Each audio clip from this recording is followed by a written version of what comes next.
Well, ESPN thinks he's the 30th best player, and I don't even agree with them. I'm going to tell you the players that I think Scottie's better than. I think he's better than Trae Young. I think he's better than Tyrese Maxey.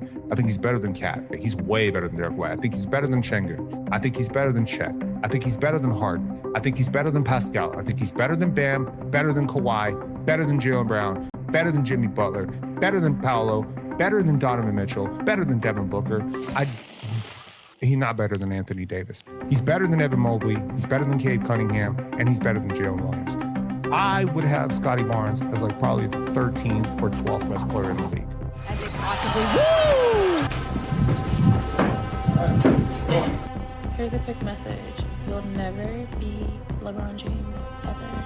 That much, it helped a lot. It helped a lot that they really believed in me. Like I said, man, cut this shit out. They're gonna hold me accountable. Yeah, they're gonna hold him accountable. Accountability. Man, hold on. A lot of responsibilities. Pause it, y'all. 26 low. No, let's get to the best part before we pause it. So T can really come up with a plan, and from boxing to working out on the football field a lot, to just different random workouts. Show up every day, you make it happen every day. If it's not guaranteed, if he's hurt, if he plays bad. Yeah, by these dates. He know what to do. No, y'all said it right the first time. This is definitely a contract. Yeah, he knows what to do. He's finna average 26. With all that being said, Zion Williamson is about to hoop this year. All-star loading. Let's go. Sure. I hate to see it. I mean, people probably be like, nigga, you ain't do all that when you play. You right. But for him to be a superstar and generational talent when he came out of college, and for us not to even get a full season out of all the years he been there, man, it's trash to me. Especially when you can do it. You got the ability to get in shape. You got the money to hire a chef. He got everything he needs to be successful. Here's a quick message. You'll never be LeBron James ever. I don't know, that just came in my head just now. I don't know why. But yeah, you'll never be LeBron James. Sorry. Sit this one out tonight. I told y'all last year.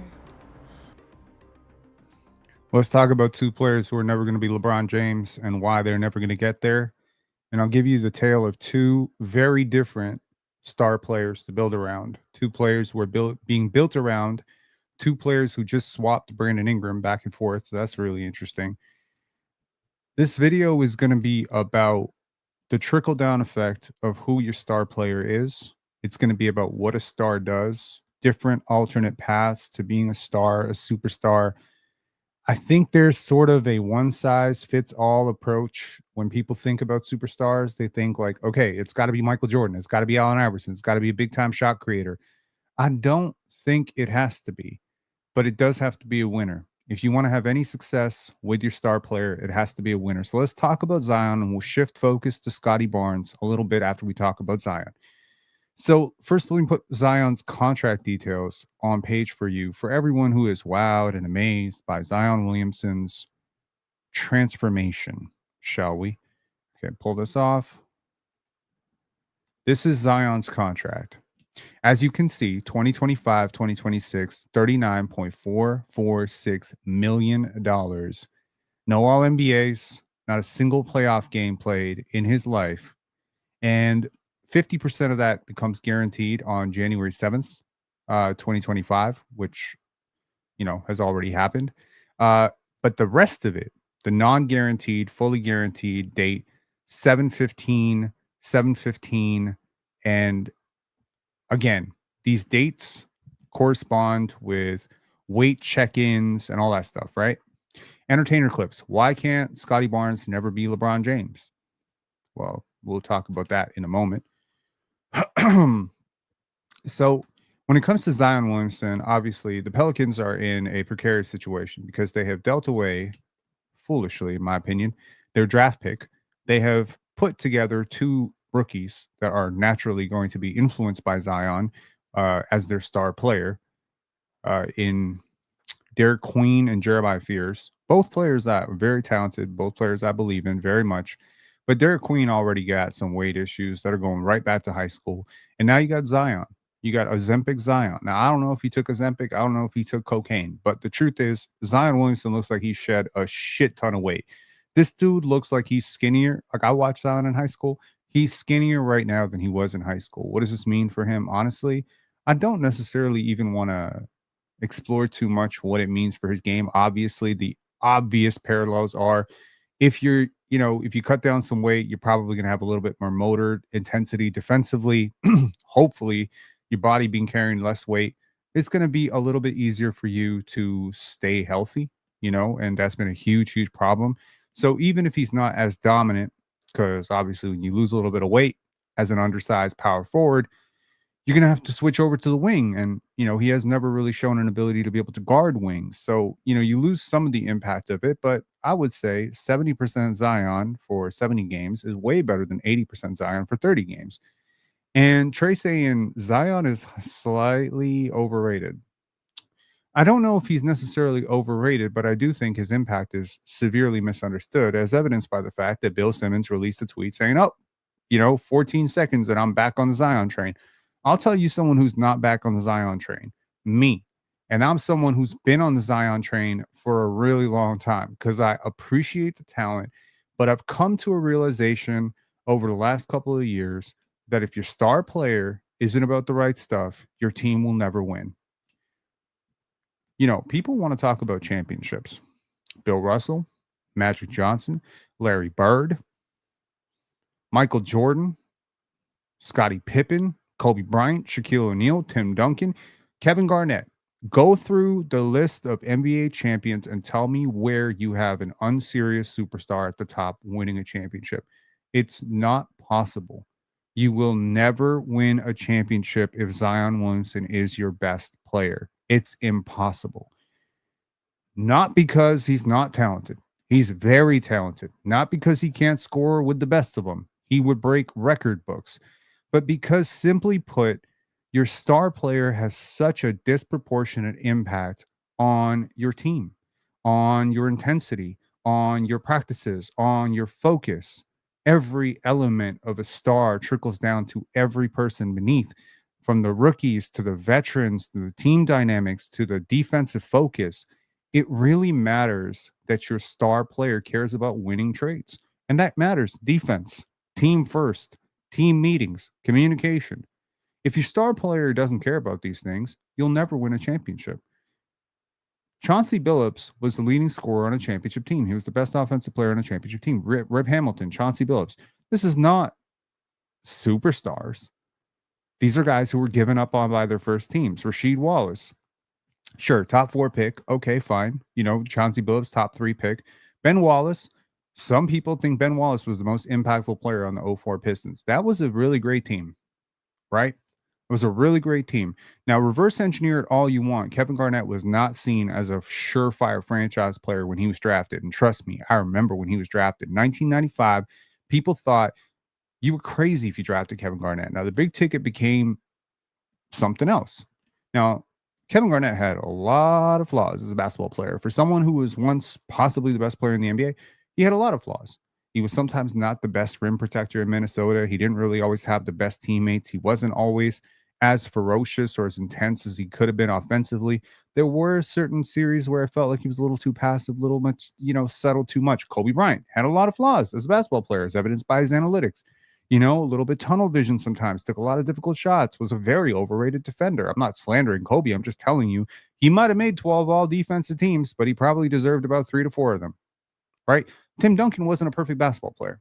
These are not perfect basketball players, and none of them really resemble anybody else. But you know what they all have in common? They care about winning, and that is the main thing. Again, watching the WNBA, it's very interesting. Nafisa Collier is one of my favorite basketball players. She got snubbed for MVP. Some people think she should have been snubbed, but the reaction told me everything. The reaction told me everything. She said, it's not about me. It's about the team. Nafisa Collier cares about the right stuff. That's why, in my opinion, the Minnesota Lynx is going to win a championship. When your star player cares about accolades, you can't win. If that's their focus. If it's like Michael Jordan, I'm going to get a scoring title, but the championship is the main thing. Michael Jordan never put scoring titles over championships. Michael Jordan never put offense over defense. That's the point. Magic Johnson, for all the people saying like, oh, Magic Johnson never go, he wasn't a great defender. He cared about defense, bro. If you missed a rotation, Magic was going to let you know about it. If you were late to practice, Magic was going to let you know about it. You know what I hear when I hear people saying like, oh, this guy's late to team meetings? I say, you will never win. You will never win. If you don't care about basketball, if you don't care about the off-court shit, if you don't care about helping your team, if you don't care about communicating when there's a miscommunication, if you don't care about defense, if you don't care about efficiency, if you don't care about your teammates, you cannot win. Now, how you choose to care about your teammates is totally up to you. You can chew them out to show them you care. That's tough love. You can pat them on the back and tell them, good job. Next time you got it. That's another way. Tim Duncan, to me, is the best player of my lifetime. No disrespect to Kobe, Shaq, no disrespect to Kawhi, no disrespect to LeBron, no disrespect to, anybody, really. No disrespect to any of these guys, Giannis, all these guys. Tim Duncan, to me, is the hallmark winner, consummate winner. Closest thing to Bill Russell that I've seen in my lifetime. Bill Russell also up there. Michael Jordan also up there. These three, how many championships? You know why they got so many championships? Because they're phenomenally lucky. That's part of it. They managed to avoid career-ending injuries in their primes. I guess that's part of it. Shout out to Zaza Pachulia stepping under Kawhi Leonard. But also, they cared about the right shit. Magic Johnson cared about the right stuff. Larry Bird cared about the right stuff. Kobe cared about the right stuff. This is why they were successful. And why Zion Williamson and LaMelo Ball won't be. Why Trae Young won't be. They have great teams. Why do they have great teams, yo? Is it because Manu Ginobili and Tony Parker were surefire superstars? No. Because every day when you walked into Spurs practice, Tim Duncan was there. Because when you fucked up on a rotation, Tim Duncan pulled you by the freaking bootstraps and said, you're not doing that again. Here's how you fix it. Because Tim Duncan wasn't late to team meetings. Because Tim Duncan didn't miss flights. Because Tim Duncan didn't let off-court affairs and off-court accolades. Because his selflessness and his ability to take 6 shots, 7 shots in a game when Manu Ginobili or Tony Parker had a favorable matchup. This matters to winning because everybody notices it. You see, so what Zion Williamson has done here is shown you that money is the main thing. Because look, he had Brandon Ingram last year. He had Trey Murphy last year. He had Herb Jones last year. He had DeJounte Murray last year. He had CJ McCollum last year. If he decided at any point, now you can say all you want about David Griffin's such a bad guy. He didn't put a good team around Zion. Bull fucking shit. The only thing wrong with the team he put around Zion is that he put it around Zion.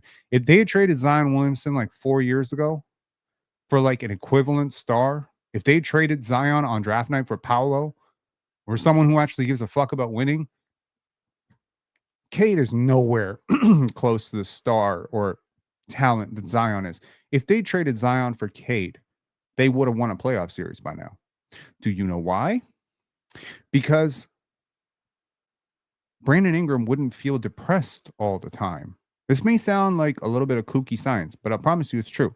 You ever been in a locker room? If you've ever been a basketball player, you ever been in a locker room with a star player who doesn't give a fuck about winning? I promise you, you just give up. You just don't care because you can't exceed him. You know you can't get the final shot. You're not going to get. So either we replace you as the team leader and you're just like this malcontent, pariah who just scores 25 points for us. But that's never how basketball is ever going to work. Because at the end of the day, if you're not going, everyone's following you. So that's my point. With Zion Williamson, I'm not trusting this. I know it's contract related. And the minute those contracts are paid up, he's going right back. He's already shown you who he is. He's shown you who he is for 4 years. You're choosing to believe this version of him, skinny Zion, because it's exciting for your basketball appetite. But let's be for real now. This guy has shown you over and over and over again that he is not a professional basketball player. He may be the most talented basketball player to never hit his prime. He may be, one of those great what if stories, but what ifs don't win championships. What ifs become what ifs. That's all it is. So let's talk about Scottie Barnes. Nowhere near the talent, nowhere near the scorer, nowhere near the athlete that Zion is, nowhere near the singular, unmovable object, nowhere near the rim finisher, nowhere near the creator, nowhere near the dunker. Nothing. This is probably a good opportunity to talk about what Scottie's season is going to look like. Checked out Esfandiar Barhaney's video on Scottie Barnes for Raptors Republic, in which he talked about Scottie being used more off ball, returning back to All-Star, what it would take, hitting his catch and shoot jumpers, cutting out some of, the pull-up jumpers that he's not very good at, being, a better screener, making contact on screens, doing all that stuff. And you know what? I know with 100% certainty, not guesswork, certainty, that Scottie will do all these things. That even if he may, in his mind's eye, fancy himself as a on-ball creator and the next coming of Magic Johnson, that nothing that he wants for himself personally will come above the team. That his belief that he can be a pull-up jump shooter like Kawhi Leonard is not going to come above the team. For year after year after year after year, whether you needed this guy to take 10 shots, 20 shots, he's done it. Contract year, non-contract year, never mattered. You need him to guard centers, he'll do it for you. You need him to start a point guard, he'll do it for you. And always without a complaint. You know what the thing is? This is a player you actually can win championships with. And Masai said as much. Now, is this a player who can engine a championship? Is this a player who can singularly carry you to championships with a whole bunch of role players? No. And I'm actually here to say, I concede. He will never be that player. He will never be LeBron James. That's not to say he can't have a better career than LeBron James. I'm saying he, as an individual talent, as an individual singular force on the basketball court, putting pressure on the rim, scoring, passing, rebounding, defending, will never be as good as 2012, 2013 LeBron James. But you know what? Tim Duncan wasn't either. Bill Russell wasn't either. They both have more championships than LeBron, though. There's a level that you got to get to be the best player on a championship team. I think Scottie can hit that mark. But to judge him for to not be able to generate 38, 45, 60 points of offense like Luka or Shea or whatever, that's not him. That's not his game. But you know what? He can do things they can't do either. And this is the point of this live, to talk about alternative pathways to superstardom. Ultimately, here's what I care about. If you're my top guy, if you're the last guy that's introduced at a huddle for me, if you're the last guy, if the buck stops with you, if you're the one that the rookies come to and say, that's my star player, if you're the one we introduce last in the opening intros, if you are the top paid player, if you are the leader of the team, Kyle Lowry, good example, set the marching orders. You must be the following. You must be a positive impact offensive and defensive player. You must be a professional at all costs. You must be selfless to me. You must care about defense more than you care about offense. And that must be your priority and your focus. Most importantly, you must put winning as a team and your teammates' interests over your own personal accolades, which means contracts, accolades, records must be put away. The reason that I turned on Fred and Pascal as much as I did is because I did not feel that they were willing to do that in this context, because they already got the ring, right? They got the ring, so now they wanted the notoriety for the ring, because they never really got the notoriety for the ring. Neither one was considered the best player or the second best player on that team. Pascal was the second best scorer, so maybe there was just like a simple, okay, let's just reverse engineer a Hall of Fame resume by not only being NBA champions, being a part of that championship team, but also now getting the credit for that championship because everybody who won the championship is gone. And so over some period of time, we'll just kind of rewrite history, and people won't really remember that Pascal wasn't the second best player on that team, that Fred wasn't the third or fourth best player on that team, that Pascal and Fred were young pups coming up under a championship veteran-laden roster, guys who had made deep playoff runs, guys like Kyle, guys like Danny, guys like Mark, guys like Serge, and guys like Kawhi. Those were your championship staples. Pascal participated. He was great in that game one against Draymond, and Draymond coming out and saying like, oh, he outplayed me and all that stuff. Credit where credit is due, bro.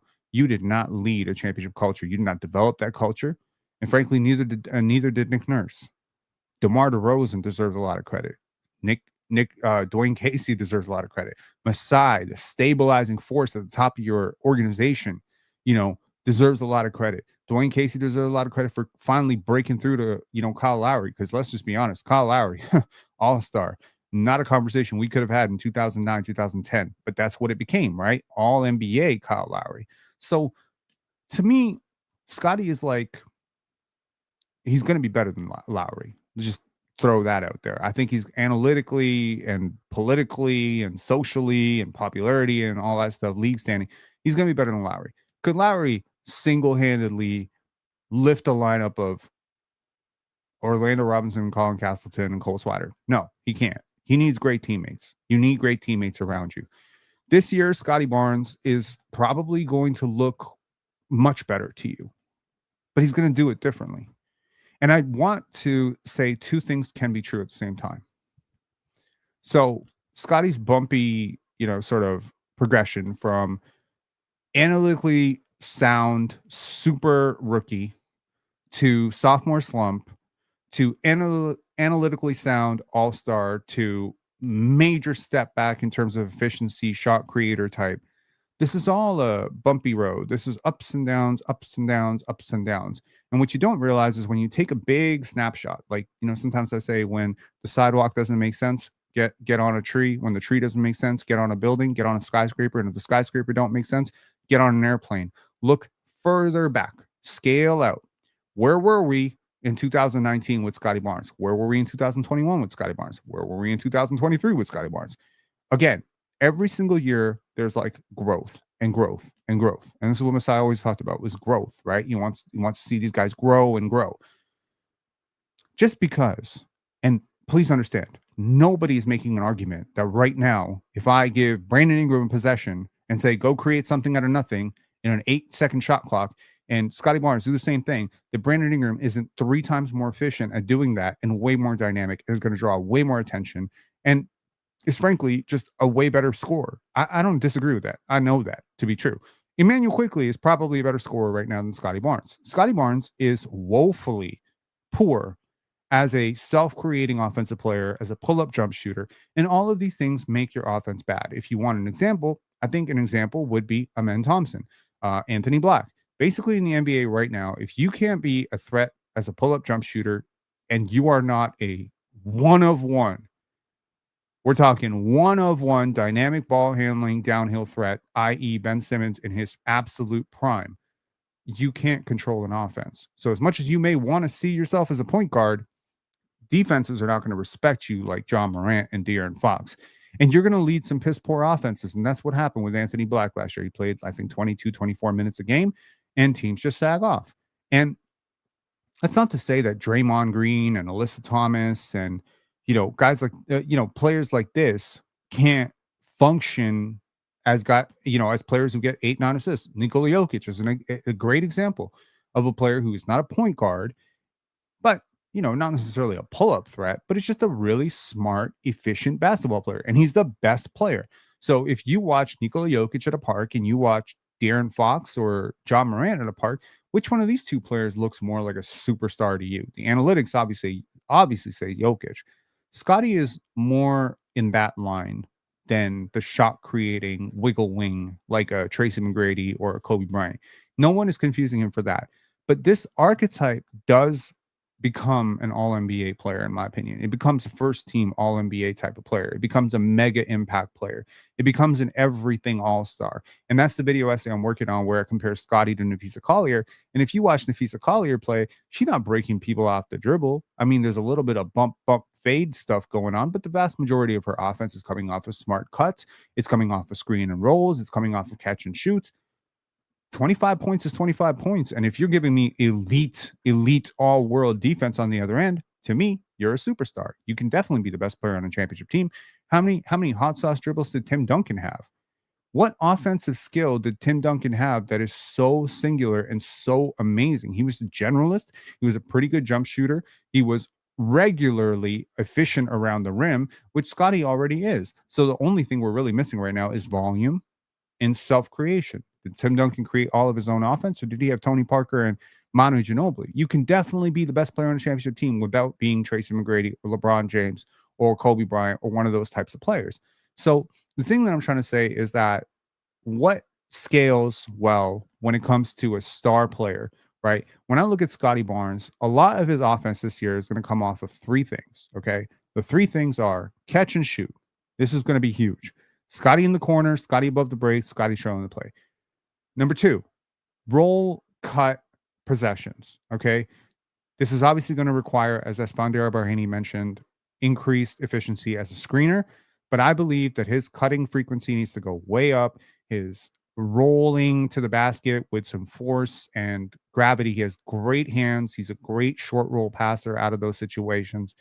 And I think that his pick and roll efficiency as a ball handler was so much better last year that there's a reset option now with second units where he's working with lesser players that he can create. He was also like top 3 last year in potential assists. So scale that up with better teammates. He's probably capable of averaging 8-9 assists without ever stepping foot on the court as a point guard. He is just a really good, smart basketball player. And that's the type of player who can easily ask yourself this question. And this is not a hypothetical. This is real basketball. For the first 32 games of 2023, 2024. Wait, is that the right season?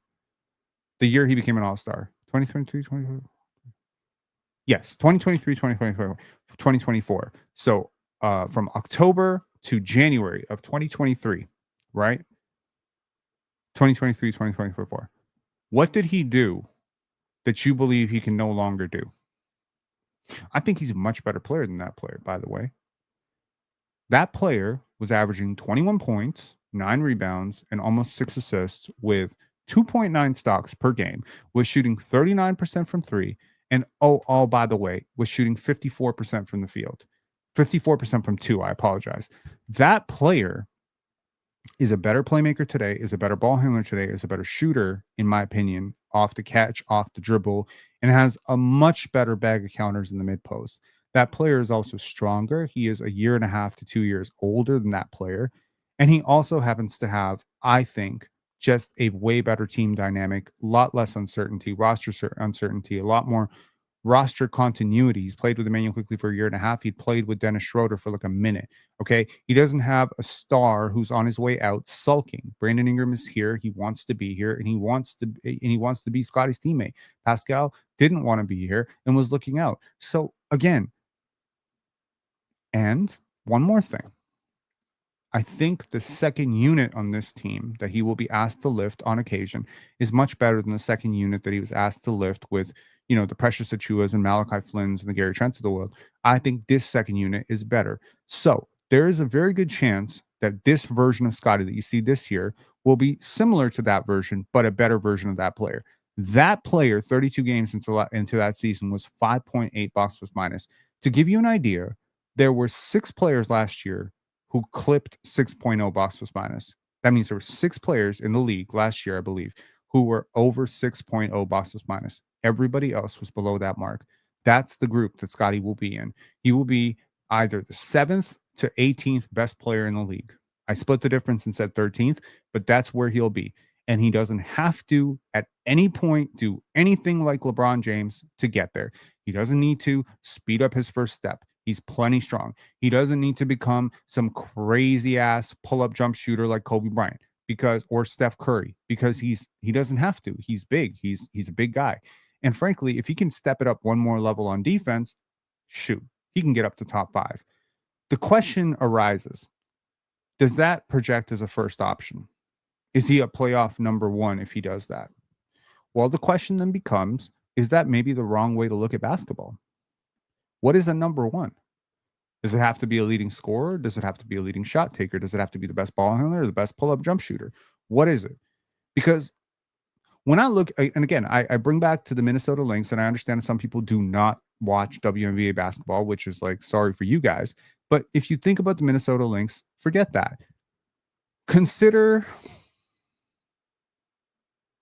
the San Antonio Spurs.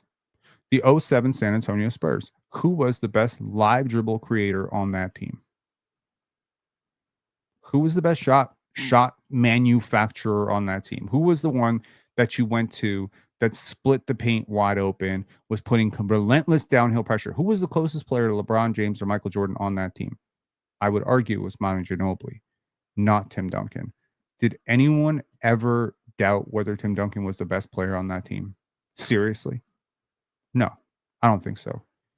Avery Johnson in 1999 was probably a better shot creator off the live dribble than Tim Duncan. So again, there's a certain expectation when it comes to positionally locking players into certain archetypes and saying, well, a small forward must function like LeBron and a shooting guard must function like Jordan. No, they don't. Jokic doesn't have anything to do with David Robinson. They're very different players fundamentally. So the only thing that I'm looking at is how do you impact the score? How do you impact the box score? When you're on the court, if our defense is 7, 8 points per 100 possessions better, you are a cheat code. If our offense, either through your screening, cutting, moving, shooting, driving, free throw rate, offensive rebound rate, whatever the hell your superpower is offensively, if because of your ability to do that thing consistently, we are 9 points per 100 possessions better with you on the court than off the court, to me, that's superstar impact. It doesn't matter how you do it. Dwight Howard was a superstar. Dwight Howard couldn't hit a jump shot to save his life. LeBron James is a superstar. He has nowhere near the bag work that Kobe Bryant had. Kobe Bryant is a superstar. He is nowhere near as efficient as Shaquille O'Neal. Shaquille O'Neal is a superstar. He is nowhere near as dynamic a playmaker or a transition player or a passer as Nikola Jokic. Every superstar is different. And I'm trying to tell y'all that when I say Scottie Barnes is going to be a superstar, it's because of all of it. It's not just one thing. It's not two things. It's not three things. It's 500 things that make this guy a superstar. He has a superstar traits. He has a superstar mindset when it comes to directing his team. I guarantee you, Jacoby Walter, Jamal Shed, Brandon Ingram, all these players, you're going to see the best of these players. The reason that I have always used this channel to push Scottie as the face of this team and why Darko and Masai have agreed with that vision, even when Pascal was the better talent, the more talented shot maker, even if RJ is the slightly more efficient driver, even if Brandon Ingram, comes in and is clearly the eye test, the eye test FC will go crazy when they see Brandon Ingram. He's such a talented scorer. You haven't seen a scorer this talented in Toronto since Kawhi Leonard. But don't mistake the impact, because the impact is the important thing. The impact on both sides of the basketball is the most important thing. The impact on team, the impact. How do you impact your team? How does you being on the court impact Jamal Shed's defensive effort? How does your being on the court impact Jakob Poeltl's offensive efficiency? It doesn't matter how you do it. You can do it through screens. As I mentioned, you can do it through spacing like Steph Curry. Is Steph Curry the on-ball athlete and downhill threat that Allen Iverson was? No. Hell no, man. Absolutely not. Tyrese Halliburton is considered by most people a top 10 player. He is nowhere close to the on-ball type of live ball creation athlete. He has a slow release. He, for a while there, was kind of shaky shooter, shaky, offensive player, questionable volume. Jason Kidd is a perfect example. Jason Kidd, for the first few years of his career, which is like most of his career, didn't really shoot jump shots very well. But why is it that his consistent presence on the court? Rajon Rondo is another example. Tony Parker is another example. These are all unconventional star types. Manu Ginobili, Tracy McGrady, Dwayne Wade. Again, when it's obvious, of course. Paolo Banchero, obvious. Cade, obvious. Zion, obvious. But when it comes to Scottie, it's a little less obvious, I think. Jokic, less obvious, right? How is this pudgy boy supposed to become a superstar? How is this guy who can barely move? He's moving like molasses because he wins. He wins his minutes. His team's better with him defensively and offensively on the court. Yes, even defensively, the Nuggets are better with Jokic on the court. And that's the impact that I'm talking about, right? It's about how does your presence on the court impact your team? How does your presence on the team impact your locker room? That's all part of it. It's not a one-way thing. You can't just be a 26 point per game scorer who doesn't show up for your teammates and doesn't show up for film sessions and practices and never communicates with anybody. Now you're a loser. So while I'm not expecting some sort of mammoth leap in shot creation from Scottie, in fact, I expect that to scale back a little bit. Don't view it as a demotion. View it as a progression. And here's the final thing that I'll say to you. And I apologize, by the way, for the first 3 minutes of this live. It was hella choppy. I apologize. Internet, crazy. Also, big shout out to Wilson Y, who just became a YouTube member. Shout out to you, Wilson. Thank you for supporting this channel. Memberships go a very, very long way to supporting creators, and I appreciate every single one of the 118 people who support me through memberships. I thank you very much. You're keeping the lights on, y'all. Thank you. Appreciate y'all. So here's the thing. While I 100% know and expect Scottie Barnes to take a little bit of a step back when it comes to pull-up jump shooting, don't be surprised if two things happen. Number one, that occasionally he will still get some possessions to try and explore his game, and that some of the reps we saw last year will continue to be seen, just not nearly to the level of volume that we see now. If you want to consider it like a 2K thing, in 2K, every single player has like a play type 1, play type 2, play type 3, play type 4. Okay. Well, play type 1, 2, 3, 4 is basically for Scottie last year. I think play type 1 was probably like pull up mid range jump shot. Like that's not his fucking game. And we know that. We know based on what worked the previous year that was never going to work with him. But it was important for him to know now that it's not going to work. It's also important for him to try it and get a little bit better at it and actually get on ball reps and in-game NBA reps before you're ready to see if you're ready. Now, the reason that you give him those reps and the reason you didn't give RJ Barrett those same reps, I believe, is because you have a long-term vision that the player you tried to show last year is the player you'll get a couple of years from now. I believe this to be the case. I really do. I think the Raptors and Darko Rajakovic have like a 5-year vision for Scottie Barnes. And again, I'm not reporting this. I have a lot of knowledge about this shit, but like I'm not reporting this as like, okay, I talked to the Raptors and they said this. Also, by the way, I did talk to the Raptors yesterday. Did not get the media pass, but might get the media pass next year. We'll see. We'll see what happens. But the point that I'm making is I'm not reporting this. I'm projecting this. Scottie taking a step away from some of the pull-up stuff, some of the self-creation stuff, some of the live dribble, pick and roll possession stuff is not a death sentence on those things being part of his game. Him taking a step back in that situation is because something else is very valuable this year to the Raptors, which is getting to the playoffs and exploring what that means for this group, what that means for individual players, figuring out what the synergy between Scottie, IQ, Brandon Ingram can be going forward. Now, he's 24 years old. He will be 24 on the final day of the season, regardless of how far the Raptors go. He'll still be 24. Okay. I believe that this is to all the Scottie super fans who are curious what you're expecting. Here's my next 3 years of projection for Scottie. And you can bookmark this video and come back to it 3 years from now and tell me I was way off or way right, or I saw the future. Here's my projection of how I think the next 3 years will look. Year 1, which is this year, which is technically year 4, 5, 5, 4, 5. Year 5. Year 5. I believe you're going to see his dominant play types be rolling, cutting, catch and shoots, and post-ups.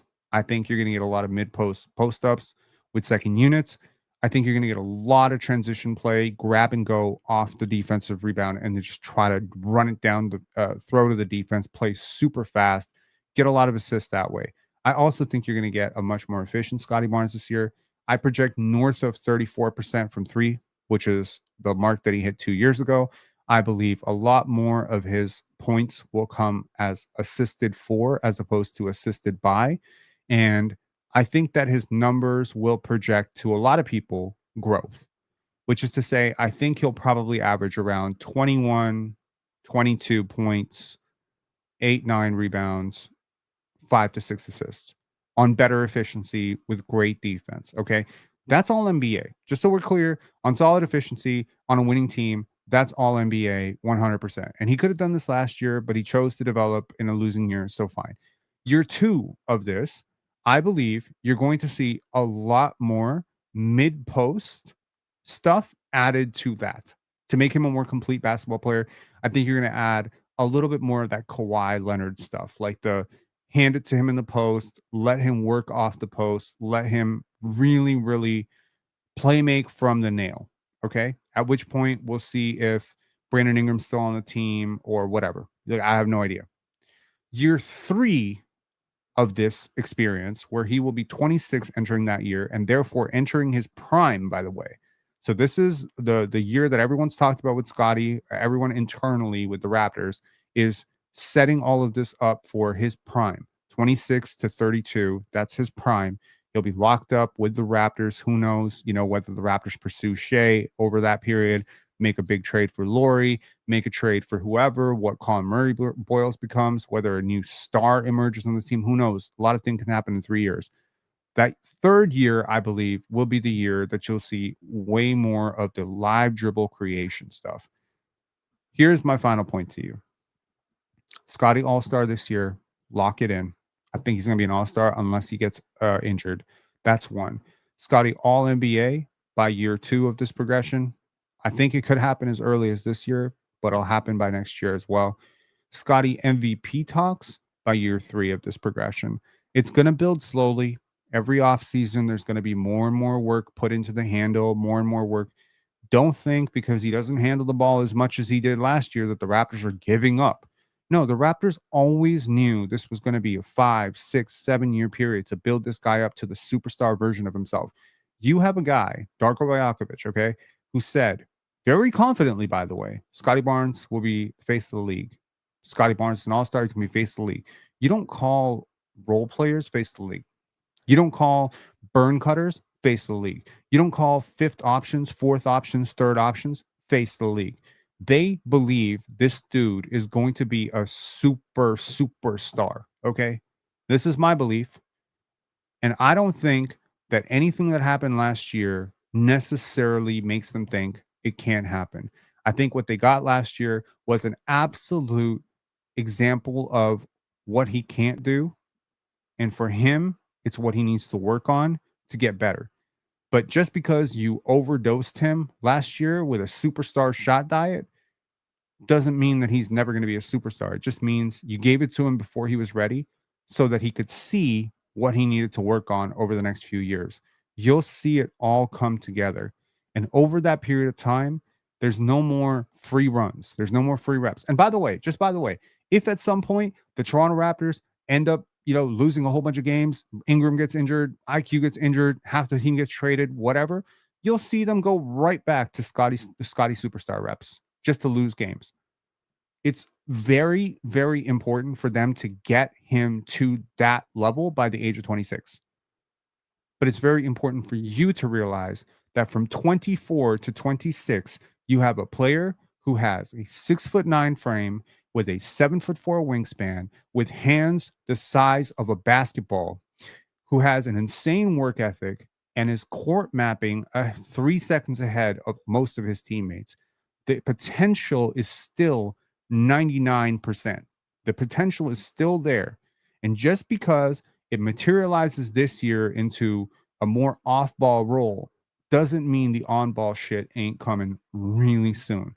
It just means right now, winning is going to take priority. And as you know anything about Scottie Barnes, you don't have to sell him on winning. You never have to sell him on, hey, Scottie, do you mind delaying your development a little bit? We'll continue to work with you in the 3-on-3. We'll continue to do the work. It's the same thing we're doing with Jacoby Walter. Do you realize Jacoby Walter was not asked to handle millions of pick and roll possessions last year? Everything the Raptors did last year tipped their hand in terms of what they want these players to be. But this year, with Ingram in tow, with IQ playing more games, you're going to lean into more of who you are as opposed to who you want to be. So that's the question now, to tie this all together. Will Scottie Barnes be LeBron James? No. Will Zion Williamson be LeBron James? No. But the reason I say no to one is not the same reason I say no to the other. This is an example of tortoise in the hare. This is a very good example of a player who can win versus a player who will never win. I believe that Scottie Barnes will win championships in Toronto. I firmly believe this. I trust myself as a basketball analyst. I work entirely too hard. But that doesn't mean I don't occasionally check in with people who know more than me and just run some notes by them. It doesn't mean that I wasn't on a call this morning at 10 o'clock talking to someone that honestly I've learned a million things from in terms of basketball to get an idea of what am I missing, sending tape.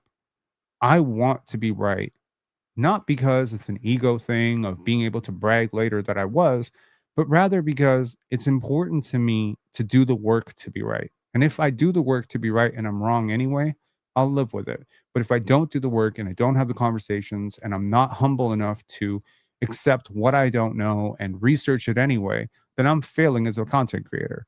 I believe that over the next 3 years, if you're a Scottie super fan, you're going to have to be a little bit patient. But while you're being patient, you're going to get plenty of 30-point games, bro. You're going to get plenty of all-star games. You're going to get a lot of shit. But don't sell.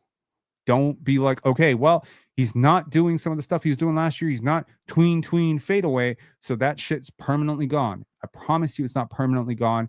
And if it was permanently gone, I promise you they wouldn't have wasted last year trying to develop it. This is a multi-year step process. Kawhi Leonard, by the way, it took 5+ years before they really started to feature him as an isolation player. Prior to that, it's a lot of the same stuff that Scottie's going to be doing this year. It's not because they didn't believe in Kawhi or because Kawhi wasn't working on it with trainers in the offseason. There's a lot of players in the NBA who can do stuff that they're not allowed to do on an NBA court, because if they do it, the team will lose. Jakob Poeltl can make threes. By the way, just to let you know, if Jakob Poeltl comes to your gym, I promise you he can make threes. Not well enough to do it at an NBA level, but he can make a few threes. He's a good enough shooter to do it occasionally. RJ Barrett can hit pull-up jump shots. He can. Occasionally, over a not so great playoff, defender on an NBA level. If RJ Barrett went to a high school game or a collegiate game right now, you think he's incapable of hitting mid-range pull-ups and turnarounds? It's his whole fucking game. He built his entire high school resume on it. But that's not what you can do in the NBA. And right now, pull-up jump shooting ain't something Scottie Barnes can do in the NBA. Dribble manipulation on the pick and roll is not something he can do as well as Ingram and IQ can do. And to do it, in spite of the fact that you have two teammates who are way better at it than you, would be hurting your team. And this year, from what I'm understanding, no one is allowed to hurt the team. Jamal Shed, Jonathan Mobo, play your role. Everyone's going to play their role. And you know when they're going to develop? 3-on-3 afterwards. Practice. The losing stops now. The losing stops now. Last year was free runs. This year, everyone has known all of last year. They told all the players, next year, we're going for it. I think you're in for a dream season, and I can't wait. Talk to y'all later. Enjoy. And once again, Wilson, thank you so much for becoming a member. Karen Hall, thank you for being a member. Saying preach. Thank you all for being members. And I'll catch y'all on the flip side. I'm continuing to work on that Nafisa Collier and Scottie Barnes video. It is a pretty cool video essay, which, very succinctly drives home a lot of the points that I'm making in this live. And I continue to work on my top 50 Raptors of all time, that 50 Raptors season. So we're going to keep working. All right. I'll talk to y'all later and have a blessed Thursday night. Peace. Do y'all realize we're like Friday, Saturday, Sunday, Monday. 4 days away from Media Day. Can't wait. We'll have that covered as well. Peace.